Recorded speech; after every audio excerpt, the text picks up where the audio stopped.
एक लड़का अपने यार दोस्तों के साथ दिल्ली से हरिद्वार घूमने के लिए जा रहा था, या कहिए गंगा स्नान करने के लिए जा रहा था। इनके फ्रेंड ग्रुप में 3 लड़कियां और 4 लड़के थे। सभी मौज मस्ती के साथ फुल मूड में थे। कश्मीरी गेट से बस में बैठते हैं। दोस्तों, इसी बस में एक 23 साल की नौजवान बहुत ही खूबसूरत लड़की भी बैठी हुई थी। सभी यात्रियों के चेहरे पर खुशी और मुस्कान झलक रही थी, लेकिन सिर्फ वही लड़की ऐसी थी जिसकी आंखों में आंसू और चेहरे पर दुख और दर्द के बादल छाए हुए थे। सभी यात्री हरिद्वार घूमने के लिए जा रहे थे, तो सभी लोग बहुत ज़्यादा उत्सुक थे, बहुत ज़्यादा ही खुश थे।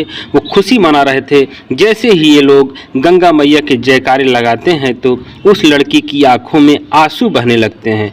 उसका दर्द और भी ज़्यादा बढ़ जाता है। अब जब उस लड़की की नज़र इस रोती हुई लड़के पर पड़ती है तो वह बहुत ही ज़्यादा परेशान और उदास हो जाता है।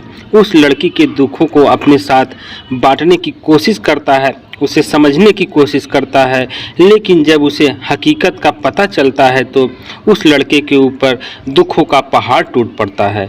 दोस्तों, दिल को छू जाने वाली एक कहानी, आइए जानते हैं इस कहानी की सच्चाई क्या है। दोस्तों, वीडियो को शुरू करने से पहले प्लीज़ आप लोगों से एक ही रिक्वेस्ट है, वीडियो को लाइक कर दीजिए। चैनल पर नए हैं, चैनल को सब्सक्राइब कर लीजिए ताकि हमारा हौसला बढ़ता रहे। चलिए अब देर न करते हुए वीडियो को शुरू करते हैं। दोस्तों, उस लड़के का नाम अंकित होता है। वो दिल्ली के एक प्राइवेट कंपनी में जॉब करता था। उसके दोस्तों में 3 लड़कियां और 3 लड़के और एक वो खुद होता है। कुल मिलाकर ये 7 लोग आपस में फ्रेंड ग्रुप में रहते थे। सारे दोस्त कंपनी में जॉब करते थे। कोई मैनेजर, कोई डिजाइनर, कोई सेल्समैन था। सभी मस्त मौला जीवन जी रहे थे। जब भी जॉब से छुट्टी मिलती थी, 3-4 दिनों की, ये लोग प्लान करके कभी मसूरी, कभी अजमेर, कभी जयपुर, तो कभी आगरा घूमने की तैयारी करने लगते थे। इसी तरह से अपनी ज़िंदगी को एंजॉय कर रहे थे। और इस बार वो लोग हरिद्वार घूमने के लिए जा रहे थे। रात के 9 बजे कश्मीरी गेट पर आते हैं और बस में चढ़ते ही अपनी अलग ही मौज मस्ती में लग जाते हैं। जो अंकित था वो सिंगल था, लेकिन उसके तीनों दोस्त अपनी अपनी पार्टनर के साथ बैठे हुए थे। वो अंकित से मजाक करते हुए कहते हैं, भाई अंकित, अगर तेरे अकेले बैठे मन नहीं लगेगा, तू बोर हो जाएगा तो हमारे बीच में ही आकर बैठ जाना। तो अंकित भी कहता है कि सालों, अगर मैं सचमुच तुम लोगों के बीच में आकर बैठ गया तो तुम्हें बहुत दिक्कत होने लगेगी। और कुछ इसी तरह से वो एक दूसरे से मजाक कर रहे थे। दोस्तों, बस अभी बस अड्डे पर ही खड़ी थी कि कुछ ही देर बाद चलने वाली थी। तभी उसमें एक 23 साल की एक नौजवान और बहुत ही खूबसूरत लड़की छोटा सा बैग लेकर बस के अंदर आती है। वो बैठने के लिए इधर उधर देखती है तो पीछे की सीट पर 2-3 सीट खाली पड़ी हुई होती है, लेकिन वो पीछे बैठना नहीं चाह रही थी। तो वो अंकित के बराबर में ही जो सीट खाली पड़ी हुई थी वहीं बैठ जाती है। उसको अंकित के पास बैठा देख उसके दोस्त अंकित को छेड़ते हुए बोलते हैं कि और बताओ अंकित भाई, क्या हालचाल है। ऐसा अक्सर सभी के साथ होता है। एक दोस्त दूसरे दोस्त की टांग खींचने में लगा रहता है। अंकित भी समझ चुका था। वो बोलता है कि मैं बिल्कुल ठीक हूँ, तुम लोगों को मेरी टेंशन होने लगी है, तुम लोग अपना देखो। इतने में ही कंडक्टर का सिग्नल मिलता है और बस चलना शुरू हो जाती है। जैसे ही बस थोड़ा सा चलने लगती है तो सभी यात्री गंगा मैया के नाम से जयकारे लगाने लगते हैं। पूरी बस गंगा मैया के जयकारों से गूंज जाती है। अंकित और उसके दोस्त कुछ ज़्यादा ही जोश में थे। वो बहुत ज़ोर ज़ोर से जयकारे लगा रहे थे। लेकिन दोस्तों, तभी अंकित उस लड़की को देखता है जो उसकी बराबर वाली सीट पर आकर बैठी थी। दोस्तों, उस लड़की का नाम पूजा होता है। वो देखता है कि पूजा की आंखों में आंसू हैं और वो अपने दुपट्टे से अपने आंसुओं को छुपाकर पोंछ रही थी। जैसे जैसे लोग जयकारे लगा रहे थे, पूजा की आंखों से उतने ही आंसू बहते जा रहे थे।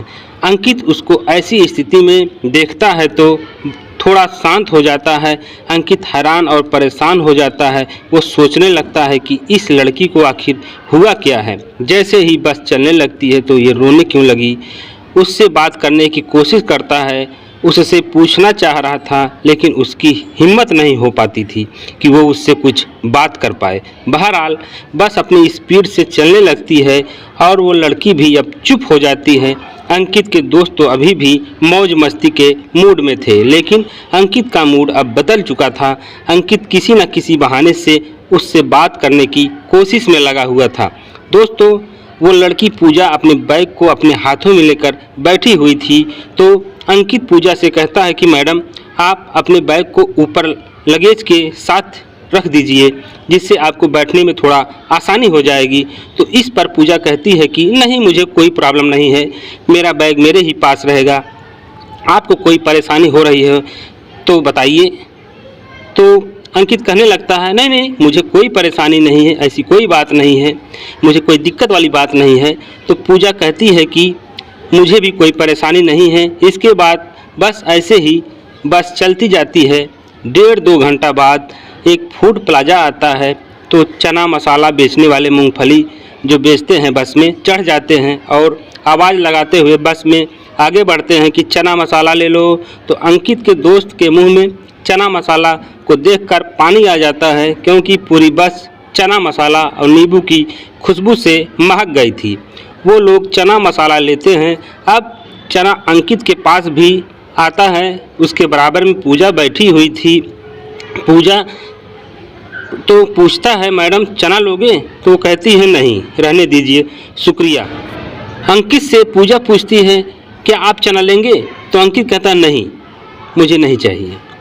थोड़ी देर बाद फिर से बस चलना शुरू हो जाती है, तो पूजा को ठंडी ठंडी हवाओं से नींद की झपकियां लगने लगती हैं।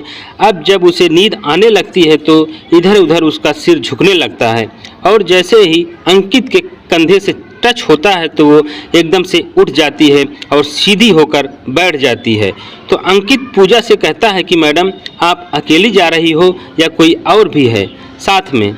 तो पूजा कहती है कि नहीं, हम 2 लोग हैं। तो अंकित कहता है कि मैडम, अगर आपको नींद आ रही है तो आप मेरे कंधे पर सिर रखकर सो सकती हैं, कोई दिक्कत नहीं है। तो पूजा कहती है, नहीं, आपका शुक्रिया। फिर अंकित भी खामोश हो जाता है, लेकिन दोस्तों उससे खामोश रहा नहीं जा रहा था। किसी न किसी तरीके से वो उससे बातें करने लगता है। वो पूजा से बोलता है कि मैडम, अगर आप खिड़की की साइड बैठना चाहती हैं तो आ जाइए, लेकिन वो मना कर देती है। फिर अपने बैग पर सिर पर रखकर सोने की कोशिश करती हैं, लेकिन दोस्तों ऐसे भी क्या भला बस में नींद आती है। इसके बाद अंकित के सभी दोस्त तो फुल मौज मस्ती में ही थे। वे लोग बार बार अंकित को टोकते हैं, लेकिन पूजा को देखने के बाद अंकित को भी न जाने क्या हो गया था। वो अपने दोस्तों के सभी सवालों का बड़ी ही शांति के साथ जवाब दे रहा था। दोस्तों, इसी बीच पूजा की आंखों में कई बार आंसू आते हैं, तो अपने दुपट्टे से पूछ लेती है, लेकिन किसी से कुछ नहीं कहती है, बस सिसकती हुई रो रही थी। अंकित भी उसकी ये हालत देखता है तो बहुत दुखी और परेशान हो जाता है, लेकिन पूजा से वो कुछ ज़्यादा पूछ नहीं पाता है। अब रात के 12 बजे के करीब एक ढाबे पर एक बस रुकती है और कंडक्टर साहब कहते हैं कि जिसको भी कुछ खाना पीना है या बाथरूम जाना है चले जाइए, बस अभी आधा पौना घंटा यहाँ रुकेगी। इसके बाद सभी यात्री तेज़ी के साथ नीचे उतरने लगते हैं। अंकित के दोस्त भी नीचे उतरते हैं और अंकित को बैठा देख उसे कहते हैं कि अरे अंकित, क्या हुआ यार, खर्चे से डर रहा है क्या? टेंशन ना ले, तेरे ही पैसों का उड़ाना है आज। तो अंकित कहता है कि यार, मैं कब मना कर रहा हूँ या पीछे कब हटा हूँ, चलो आता हूँ, जितनी मर्जी खाना है खा ले, जो मन करे मंगा ले। इसके बाद अंकित भी उनके साथ नीचे उतर जाता है। ढाबे में जाकर एक टेबल लगी हुई थी, सभी दोस्त वहां जाकर बैठते हैं और खाने का ऑर्डर कर देते हैं, लेकिन अभी भी अंकित की निगाहें सिर्फ पूजा को ही ढूंढे जा रही थी कि वो बस से नीचे उतर कर आई है या नहीं। लेकिन ढाबे पर और भी बसें रुकी हुई थी और काफ़ी सारे लोग की भीड़ में उसे पूजा कहीं नहीं दिखाई देती। अब दोस्तों उसका मन उदास था, तो वो अपने दोस्तों से कहता है कि तुम लोग बैठो, जब तक खाना आता है मैं 2 मिनट में आ रहा हूँ। दोस्तों वो फिर से वापस जाकर बस में चढ़ जाता है। बस में देखता है तो सिर्फ 3-4 लोग ही बस में बैठे हुए थे और पूजा अपनी सीट पर बैठी हुई रो रही थी। फिर वो उसके पास जाता है, उसे रोता देख पूछ ही लेता है कि मैडम आप रो क्यों रही हैं? जब से आप इस बस में आई हैं तब से बार बार रोए ही जा रही हैं। आखिर बात क्या है? आप बता ही नहीं रही हैं। आप 2 लोग हो, लेकिन मुझे तो आपके साथ कोई दूसरा नज़र ही नहीं आ रहा है। तो पूजा फिर कहती है कि हम 2 ही लोग हैं। अब अंकित भी अचंभे में पड़ जाता है कि ये है कौन और ये ऐसे कैसी बातें कर रही हैं। फिर भी वो कहता है कि आप बस से नीचे क्यों नहीं आई? तो आपको कुछ खाना वगैरह नहीं है? तो वो कहती है कि नहीं, मुझे भूख नहीं लगी है। और वैसे भी आप क्यों मेरी इतनी फिक्र कर रहे हो? आप अपने दोस्तों के साथ रहिए, मेरे पीछे क्यों पड़े हो? प्लीज़ आप मुझे अकेला छोड़ ही दीजिए। लेकिन अंकित फिर भी जिद करता है कि नहीं, आप बस से नीचे तो आइए, थोड़ा बहुत घूम लीजिए, इससे आपका मूड थोड़ा ठीक हो जाएगा, फ्रेश हो जाएगा, आप अच्छा महसूस करेंगी। दोस्तों अंकित के ज़्यादा ही जिद करने पर वो लड़की बस से नीचे उतर जाती है और अंकित भी उसी के साथ नीचे उतरता है। तो पूजा उससे कहती है कि प्लीज़ आप मेरा 1-2 मिनट के लिए बैग पकड़ लीजिए, मुझे वॉशरूम तक जाना है। अंकित उसका बैग पकड़कर खड़ा हो जाता है। 2 मिनट के बाद वो वापस आती है, फिर से बस में बैठने के लिए जाने लगती है। तो अंकित कहता है अरे कुछ खा तो लीजिए। वो कहती है कि नहीं, मुझे ज़रा भी भूख नहीं है। फिर वो बस में चढ़ जाती है। अंकित भी अपने दोस्तों के पास चला जाता है। उसके बाद उसके दोस्त कहते हैं कि अरे यार अंकित, तू कहाँ चला गया था? तेरा मूड भी आज कुछ ठीक सा नहीं लग रहा है, बताना क्या बात है? तो अंकित बोलता है कि अरे कुछ खास नहीं यार, लेकिन वो जो मेरे बगल वाली सीट पर लड़की बैठी है लगातार रोए ही जा रही है, मेरा पूरा मूड ऑफ कर दिया। उसने इतने में ही खाना आ जाता है। अंकित बात को रोक देता है और सभी खाना खाने लगते हैं। खाना खाने के बाद बस चलने के लिए सिग्नल देती है तो सभी यात्री बस में चढ़ने लगते हैं। अंकित इतने में ही एक चिप्स का पैकेट लेता है और एक कोल्ड ड्रिंक भी लेता है। फिर वो बस में चढ़ जाता है। फिर बस चलने लगती है। अंकित पूजा से कहता है कि आपने शाम से कुछ भी नहीं खाया है, ये लो चिप्स ही खा लो। तो फिर से वही जवाब देती है कि मुझे बिल्कुल भी भूख नहीं है, आप इतना परेशान क्यों हो रहे हैं मेरे लिए? तो वो कहते हैं कि नहीं, आपने कुछ खाया पिया नहीं है, प्लीज़ कम से कम एक चिप्स तो ही खा लीजिए।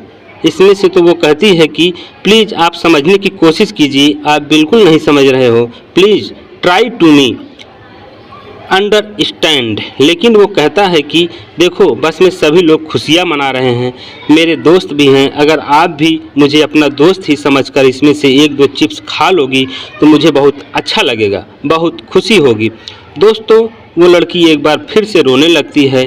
वो लड़की अंकित को देखती है और अंकित भी उसे देखने लगता है। तो अंकित बोलता है प्लीज़ आप खा लीजिए, थोड़ा बहुत तो खा लीजिए। तो दोस्तों वो एक चिप्स उसमें से निकाल कर खा लेती है। अंकित कहता है कि एक और खा लो। वो एक और खा लेती है। इसके बाद एक और ऐसे जिद करके अंकित लगभग पूजा को आधा पैकेट खिला देता है। उसके बाद रिक्वेस्ट करके कोल्ड ड्रिंक के भी 2-4 घूंट पिला ही देता है और फिर बोलता है कि थैंक यू, आपने मेरी बात रखी। अब पूजा उसको बड़े ही गौर से देखने लगती है कि ये लड़का कौन है जो कि मेरे लिए इतना परेशान और पागल हो गया है। पहली बार वो उसे बड़े प्यार से देखती हैं। अंकित भी उसकी तरफ देखता है। इसके बाद वो अपने मुंह पर दुपट्टा ढक कर सोने की कोशिश करती है। दोस्तों उस बस की सीट काफ़ी ऊंची थी, फुल प्राइवेसी थी। ना तो पीछे वाला आगे बैठने वालों को देख सकता था, ना आगे बैठने वाले पीछे वालों को देख सकता। आखिर हो क्या रहा है? सभी लोग सो चुके थे। तो पूजा को भी नींद आ रही थी। नींद में उसका सिर इधर से उधर, उधर से इधर लटक रहा था। तो अंकित उसके सिर को अपने कंधे पर रख लेता है। जरा ही आहट से ही पूजा चौंक जाती और जाग जाती थी। अंकित कहता है कोई बात नहीं, आप सिर रखकर सो जाइए, आराम से सो जाओ। दोस्तों इसके बाद पूजा इत्मीनान से अपना सर अंकित के कंधे पर रखकर सो जाती है। दोस्तों, शाम 9 बजे बस दिल्ली से रवाना हुई थी और सुबह 4 बजे हरिद्वार तक पहुंचनी थी। बस जलालाबाद तक आ गई थी तो सभी लोगों की आंखें खुलने लगती है। धीरे धीरे सभी जाग रहे थे। करीब 50 किलोमीटर का रास्ता और रह गया था तो पूजा की भी आंखें खुल जाती हैं। वो उसके कंधे से सिर को उठाने के बाद अंकित को थैंक यू बोलती हैं। अब अंकित ये जानने के लिए और भी ज़्यादा उत्सुक हो जाता है कि आखिर ये कौन है, कहाँ जा रही है। सभी कुछ वो उसके बारे में जानना चाह रहा था, क्योंकि सफ़र का ये आखिरी पड़ाव था। वो सोचने लगता है कि अगर अभी नहीं पूछ सका तो ज़िंदगी भर मलाल रहेगा और ये मुझे कहीं दोबारा मिलने वाली नहीं है। तो अंकित पूजा से पूछता है कि आप कहाँ जा रही हैं, तो बताती है कि मुझे हरिद्वार गंगा तक जाना है। तो वो बोलता है कि आप अकेले गंगा तट पर क्या करने के लिए जा रही हो। तो कहती हैं कि मैं आपसे शुरुआत से ही बताती आ रही हूँ कि मैं अकेले नहीं हूँ, हम 2 लोग हैं। और वो कहती है कि इस बैग में मेरे पति की अस्थियाँ हैं, मैं उन्हीं का माँ गंगा में विसर्जन करने जा रही हूँ। अंकित ये बात सुनता है तो उसकी आंखें फटी की फटी रह जाती हैं। वो चौंक जाता है, मुंह खुला का खुला ही रह जाता है, उसके मुंह से एक शब्द तक नहीं निकलता। फिर वो बोलता है कि आप अकेले जा रही हैं, आपके साथ कोई जेंट्स नहीं है। तो वो कहती हैं यही समझ लो कि मैं इस संसार में बिल्कुल अकेली हूँ, यहाँ मेरा कोई नहीं है।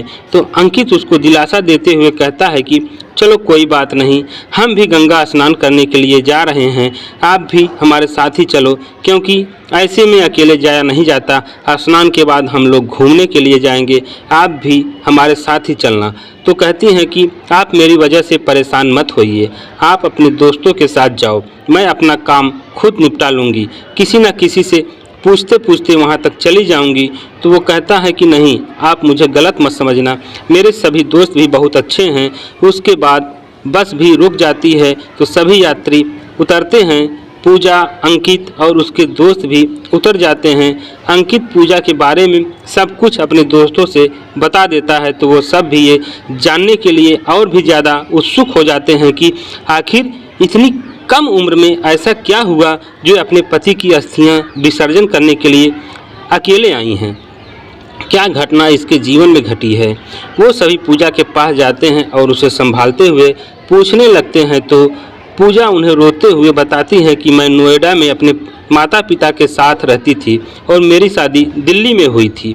ससुराल में मेरे पति के अलावा सास, ससुर, देवर और ननद रहते थे, लेकिन मेरी शादी के सिर्फ 10 दिन बाद ही मेरे पति की ब्रेन हेमरेज के कारण डेथ हो गई थी। जब मेरे पति की डेथ हुई तो मैं अपने मायके में थी। खबर मिलते ही मैं फ़ौरन अपने माँ बाप के साथ रोते बिलखते अपने ससुराल पहुंची, लेकिन मेरे ससुराल वालों ने मुझे मेरे पति का चेहरा तक देखने नहीं दिया। वो मुझे ताना देने लगे कि तुम मनहूस हो, तुमसे शादी होने के बाद ही हमारे बेटे की मौत हो गई। उन्होंने मुझे अंतिम बार चेहरा भी नहीं देखने दिया, लेकिन उन लोगों को नहीं मालूम था कि मैं अपने पति से कितना ज़्यादा प्यार करती थी। फिर अगले दिन मैं शमशान घाट पर गई और हाथ जोड़कर विनती करते हुए कहा कि मुझे अपने पति की सिर्फ 1-2 अस्थियां ले लेने दीजिए। फिर मैंने एक लोटे में 2 अस्थियां रखी, साथ में 2-3 फूल रखकर लोटे को कपड़े से ढककर अपने घर ले आई। जब मैं घर पहुंची तो माँ बाप ने कहा कि क्या ज़रूरत थी शमशान घाट जाने की, इन अस्थियों को लेकर आने की। अब जो चला गया तो चला गया, उन लोगों ने तो मुझे तुम्हें कुछ समझा ही नहीं, ऊपर से उल्टा सीधा बोलकर चेहरा तक तो देखने नहीं दिया। लेकिन मेरी ये अंतिम इच्छा थी, क्योंकि मैंने जो भी 7-8 दिन में अपने पति के साथ गुजारे थे वो एक एक हसीन पल मेरे दिल दिमाग में बसे हुए थे। तो मैं अपने पति की धर्मपत्नी होने का जो फर्ज होता है निभाना चाहती थी। मैंने इन अस्थियों को 1 महीने तक संभाल कर रखा और अब हरिद्वार विसर्जन के लिए आई हूँ। पूजा कि इस दुख भरी दास्तान को सुनकर सभी की आंखें नम हो जाती हैं। तो अंकित भी पूजा को संभालते हुए कहता है कि चलो हम सब तुम्हारे साथ गंगा तट तक चलेंगे और विसर्जन कराने में तुम्हारी मदद करेंगे। पूजा के बार बार मना करने के बावजूद भी वो सभी उसके साथ आ जाते हैं। अंकित उसको नदी के छाती तक पानी में डुबाने तक लेकर जाता है और जैसे ही वो लोटे के मुंह से कपड़ा हटाती हैं तो अपने पति की अस्थियां को देखकर फिर से फूट फूट कर रोने लगती हैं। बाहर तट के किनारे जो अंकित के दोस्त खड़े थे वो भी रोने लगते हैं। तो अंकित कहता है कि पूजा आप विसर्जित करो।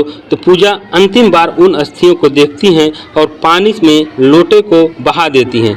जैसे जैसे लोटा पानी की धारा में बहता हुआ जितना उनसे दूर होता जा रहा था, पूजा उतनी ही जोर जोर से रोने लगती हैं। उसे देखकर लग रहा था कि कहीं ये पानी में ही ना गिर जाएं। तो अंकित उसे संभालता है, वो भी रो रहा था। पूजा उसके कंधे पर अपना सर रख देती है और फूट फूट कर रोने लगती है। उसके बाद अंकित उसे गंगा जी में 5 डुबकियां लगवाता है और उसे बाहर ले आता है। जो अंकित के फ्रेंड ग्रुप में 3 लड़कियां थी वो पूजा के कपड़े चेंज कराने में उसकी मदद करती हैं। उधर अंकित भी स्नान करके बाहर आ जाता है। अब ये दोनों बाहर बैठते हैं और अंकित के बाकी दोस्त गंगा स्नान करने के लिए जाते हैं। स्नान के बाद एक पंडित जी से कहकर शांति पूजा पाठ करते हैं। उसके बाद पूजा कहती हैं कि मैं अब वापस नोएडा जाना चाहती हूँ। आप लोगों का मैं दिल से धन्यवाद करती हूँ। आप सभी लोग वाकई में बहुत ही अच्छे हो। सभी कहते हैं कि इसमें धन्यवाद की कोई बात नहीं है, ये तो हमारा इंसानियत के नाते फ़र्ज था।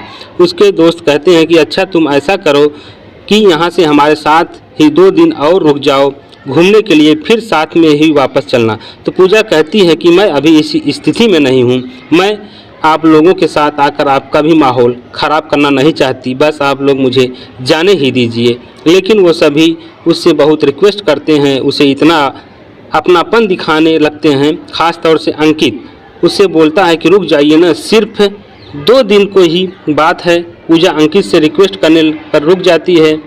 दिन में वे लोग हरिद्वार घूमते हैं और फिर अगले दिन ऋषिकेश, देहरादून 2 दिन घूमकर वो वापस दिल्ली के लिए बस में बैठ जाते हैं। दोस्तों, पूजा के पति के गुजरे अब 1 महीने से भी ज़्यादा हो गया था। वापस लौटते वक्त उसका मूड भी थोड़ा फ्रेश हो चुका था, क्योंकि अस्थियों को विसर्जित करने के बाद उसके दिल का बोझ भी हल्का हो गया था और सभी ने उसका इतना अपनापन महसूस कराया कि उसकी आंखों में एक भी आंसू नहीं आने दिया। इसके बाद वो दिल्ली आ जाते हैं और वापस अपनी अपनी जॉब में लग जाते हैं। पूजा भी एक प्राइवेट कंपनी में जॉब करती थी। उसकी अंकित और उसके दोस्तों से बातचीत होती रहती थी, तो वो अपनी जॉब छोड़कर इन्हीं लोगों के साथ ज्वाइन कर लेती हैं। 3-4 महीने में ऐसे ही लोग साथ में जॉब करके समय बिताते हैं। आखिरकार पूजा और अंकित एक दूसरे से बेइंतहा प्यार करने लगते हैं। दोनों आपस में शादी कर लेते हैं। एक बार फिर से पूजा की ज़िंदगी में खुशहाली लौट आती हैं। तो दोस्तों, ये थी आज की कहानी। आपको कैसी लगी? अंकित और उसके दोस्तों के बारे में आपकी राय हमें कमेंट बॉक्स में ज़रूर बताइएगा। फिर मिलते हैं एक नई वीडियो के साथ। तब तक के लिए जय हिंद, जय भारत।